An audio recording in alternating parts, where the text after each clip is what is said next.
Keyboard bagus tuh. Berapaan? Ya 3 jutaan. Tapi abis itu lo mesti nambah beli switch-nya lagi. Abis itu lo beli stabilizer-nya lagi. Abis itu lo beli keycaps-nya lagi. Terus switch-nya mesti lulup satu-satu. Terus stabilizernya mesti diminyakin lagi. Abis itu mesti dihasapasin lagi. Abis itu keycapsnya juga mesti dilupasin ya. Stop. Ribet bet dah. Emang nggak ada yang bisa terima beres apa? Gue tahu solusi keyboard terima beres lo, Ki. Ini dia. Funtech MaxFit 67.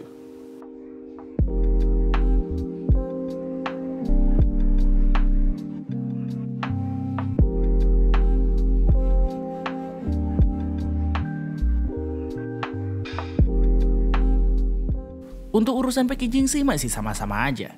Kita dapat keyboardnya, keycaps, dan juga switch puller, kabel, dongle, dan juga kertas tasan.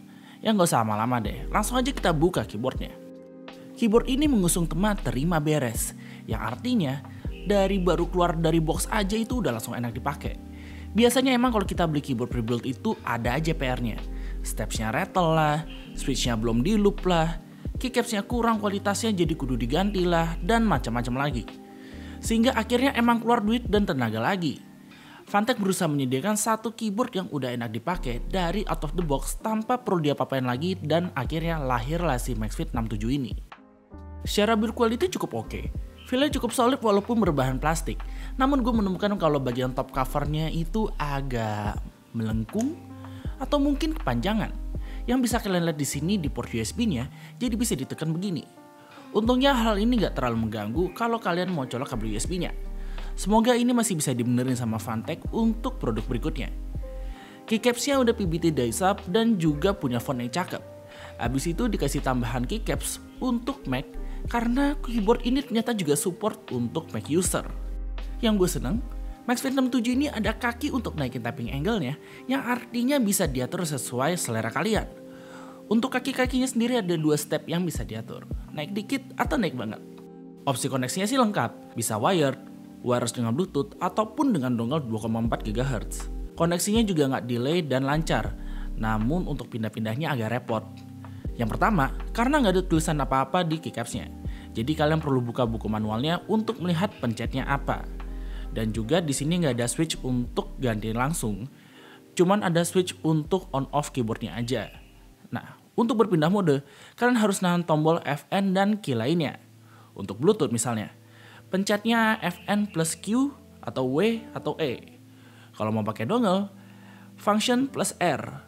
Bahkan untuk kabel pun kalian harus pencet juga dengan pencet function plus T. Jadi buat ganti-ganti mode emang agak repot menurut gue. Semoga kedepannya ini bisa diimprove supaya lebih mudah. Layout dari keyboard ini adalah 68% exploded, yang artinya nggak punya F-row, tapi masih punya arrow key dengan tambahan tombol delete, page up dan page down, dan juga jarak antara alpha dan arrow key serta tombol-tombol lainnya. Lalu dengan tambahan knob besi yang bisa dipakai untuk ngatur volume. Knobnya ini mantap feel-nya dan nggak berasa murah. Actually gue lebih suka knobnya si MaxFit 67 ini daripada knobnya GMMK Pro gue yang kurang enak kalau dipegang. Untuk urusan switch, Funtech juga menghadirkan opsi yang nggak biasa juga. MaxFit 67 hadir dengan opsi KL Box White dan juga Gateron Milky Yellow yang udah di loop dari sananya. Untuk unit yang gue dapat, ini yang pakai Gateron Milky Yellow. Dari kondisi baru dibuka pun udah smooth tanpa kalian perlu keluar duit lagi untuk bayar orang loop ataupun ngeloop satu-satu yang capek banget. Stabilizernya juga oke karena dia menggunakan POM dan PA12 yang udah di loop juga jadi nggak ada rattle. Tapi pas dilihat masih bleber-bleber. Selain itu, keyboard ini juga dikasih foam di plate dan di PCB supaya suaranya gak hollow samsak.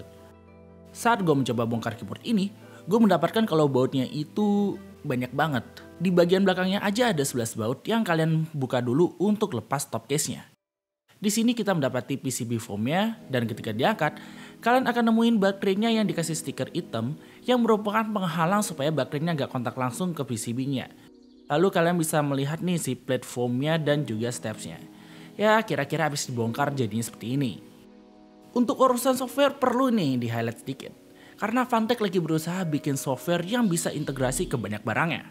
Nama softwarenya adalah Funtech Core. Di PC-nya Rizky sebenarnya ada si MaxFit 67 dan juga Helios XD5 yang terkonek bareng. Tapi yang kedetek masih cuman MaxFit-nya aja.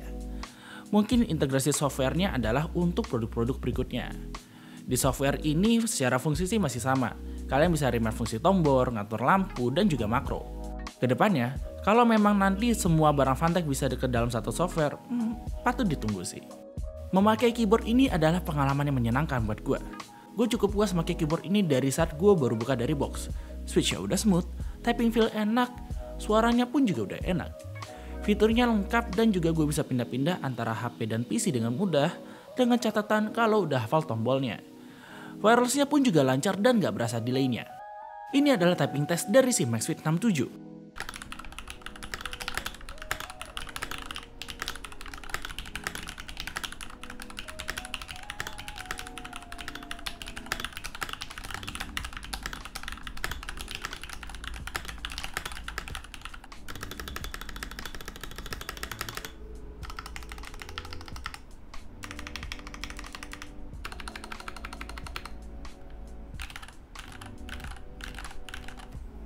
Simpulannya, Fantech Maxfit 67 tampaknya akan menjadi standar baru untuk keyboard di kisaran harga segini. Walaupun memang masih ada ruang untuk diimprove seperti top case-nya ataupun metode ganti koneksinya, keyboard ini udah bisa dibilang terima beres karena udah enak dari out of the box. Dengan opsi switch yang enak dan udah nggak perlu di-loop, steps yang udah nggak rattle, dan juga keycaps yang nyaman di jari serta enak dilihat. Dengan harga 1,5 juta, ini benar-benar steal deal dan merupakan barang terbaik dari Fantech sejauh ini. Semoga kedepannya softwarenya akan lebih matang dan build quality dari produknya bisa lebih baik lagi. Jadi itulah jawaban gue atas pertanyaan si Rizky yang tadi dan juga impresi kita tentang si Fantech Maxfit 67 ini. Untuk kalian menang raffle dan udah bisa beli duluan, gue ucapkan selamat. Dan untuk kalian yang masih belum beruntung, tenang aja karena kalian udah bisa beli keyboard ini mulai dari minggu depan. Itu aja dari kami. Jangan lupa like, share, dan subscribe. And as always, stay healthy.